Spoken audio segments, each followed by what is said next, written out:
I bet you weren't expecting to hear the meaning of life as you clicked on this video.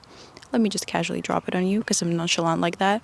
Nothing in this life makes any sense besides mastering your mind. The only thing that you operate is your mind. So I feel like that's the only logical thing to operate. You know, if you can't control anything else around you, it will make sense to learn how to use the only tool that you are in control of, right? So what I mean by master your mind, it involves everything around you. There is no point in trying to achieve anything or become anyone because you can't make your life become without making your mind become something. They're not just interconnected, they're depending on each other. So if you want to live some sort of a life, you better figure out how to master your mind. And even if somehow magically God decides to drop something in your external reality that is like, wow, an achievement, something that I really wanted, it does not make sense. It has no meaning, no purpose, no value without your mind actually reflecting the value of this thing. You will not be appreciative of the blessing, of the wish, of the dream, if your mind did not reflect the reality in which this thing is supposed to appear. It's going to be one of the tests, one of the lessons. Like, yeah, I can give you this. You didn't have to work for it. Does it feel good? No. There is no point in trying to make your life become without making your mind become first. Let me unpack that. So let's come back to the meaning of life. It has been obvious that this is a game, as I'm experiencing in subway surfing through electromagnetic fields and chemical reactions to max out our stats and align our XP with our soul. And wow, what is a soul? That's an interesting thing. What is identity? Are we even separate? Okay, we're not even going in this direction. This is not about this. Nothing will appear in your life in a way that you feel like you want without you having to intentionally alchemize every little bit and part of your brain to correspond to this reality. If your mind doesn't accommodate your dream, no amount of skill, no amount of technique, your ability, your specific talent will ever lead you to this success. To ease your heart from this worry and stress, I just want to shorten this path for you and point you in the right direction. Master your mind. There's no other way around the work that needs to be done. It's the most darkest, the most painful, the most difficult and confusing. And it's not hard to understand that the only thing that stops us from achieving these desired realities and maxing out our stats and experiences in certain fields and trajectories of our choice is diseases of the mind. If the mind isn't mastered, it will not accommodate to the goal that we envision, no matter the skill, the ability, the technique, the talent. It needs to be mastered and tuned and aligned with this specific trajectory. So what are the diseases of the mind? The doubts, the fears, the irrational belief systems that prevent you from actions, that prevent you from perfecting the operational systems and fine-tuning your habits to align with the trajectory. And I love talking about how everything has already been created because it allows your mind to accept that you don't even have to worry. Like, it's already somewhere. You just don't know where and you just don't know how. So through a lot of failed strategies, you will, with time, in the perfect time, which is also outside of your control, find that trajectory. It has already been created, so it's not even your field of worry. You're not responsible for this. Relax. Remember these manifestational 2020 quotes of like the crystal girls and fairy gurus and whoever was like a hippie princess back then? Energy cannot be created or destroyed. It's scientific. Manifestation is not about creating. It's about aligning yourself with what has already been created. Just picture it in your mind because you're not even fully aware of what you want. It's your ego that desires something. You don't know what you want. Master your mind to the point where you give yourself almost no room for doubt. And I like to look at this mastering your mind. Self-mastery essentially is becoming your best friend.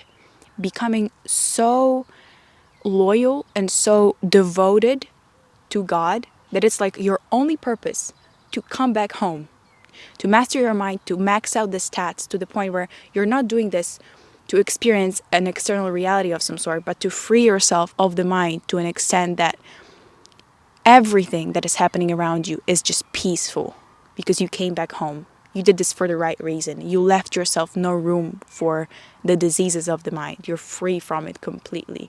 So anything that's happening here is so automatically self-mastered that everything that's happening here, you don't even have to want to align with anything because everything is so aligned, you know? That's why they say, like, as soon as you get it, you don't even want it. You will come to a point where you don't even want anything. And still, whenever someone asks me what's my dream, I'm probably gonna say, go to Hawaii, I don't know, travel the world. This is the dream. I can't put it into words twice. Just replay it. That is my dream. This mastering of your mind is just essentially letting. You know how they say allow and it will fall into place? Give yourself the validity. Give yourself the approval of the skill that you have. The same way with like mastering your mind or bigger processes that you want to align yourself and start to align yourself with whatever vision you want. You discover that you had the battery that energized you within you all this time. And it's weird. You get more energy from doing something that you had no energy to do. You generate. Confidence is the value generator. It works. Everything is like perfectly, you know what I'm saying? I love when this happens. Confidence is the best value generator. If you confidently walk into the gym and you start working out, you generate the confidence to work out more, you generate the energy to work out better, and somehow you have the energy to do the workout that you didn't have the energy to start doing. How? Mastering the mind. I feel heavy. I have no energy to start doing this new pattern of habits or whatever routine, whatever vision you have, whatever you're trying to align yourself with, this new trajectory, it's difficult. You feel like you have no energy to start this workout, this mental self-mastery. So to initiate this movement, because as we discussed, movement initiates movement, it becomes easier as soon as you start moving. You have to allow yourself to validate the skill that you already have. Give yourself approval to believe, give yourself the faith to know that you have what it takes to simply start. Start aligning and then everything else will align. So that's maybe somehow people come to the conclusion that delusion works because you have to delusionally think that you have what it takes to, like, you know, believe that you deserve it. If you want to be very based and rational, no, you don't deserve it. No, you don't have what it takes. You don't have the skill set. You don't have the values. You don't have the time systems. You don't have the operations. You're not working for it yet. You don't know how to do it. You're not there. So that would be delusional to believe. But at least be delusional enough to give yourself the validity of like the first step. I'm capable, you know, I have what it takes to initiate the alignment. Like the first step I can do. So to kick off the alignment and start the self-mastery, just give yourself the faith, the belief that you have what it takes for this first step. And then it will snowball, honestly. Then we'll just snowball. As soon as you let something happen and it happens effortlessly, your mind becomes addicted to effortlessness and you just effortlessly flow. And then you just unlock the feeling of flow and you just flow and flow. And then obviously with balance you fall. Then you rise again, and then it's just cycles. And the more you observe, the more you learn. The more you learn, the more you analyze. The more you analyze, the more you get lost, and then it cycles again.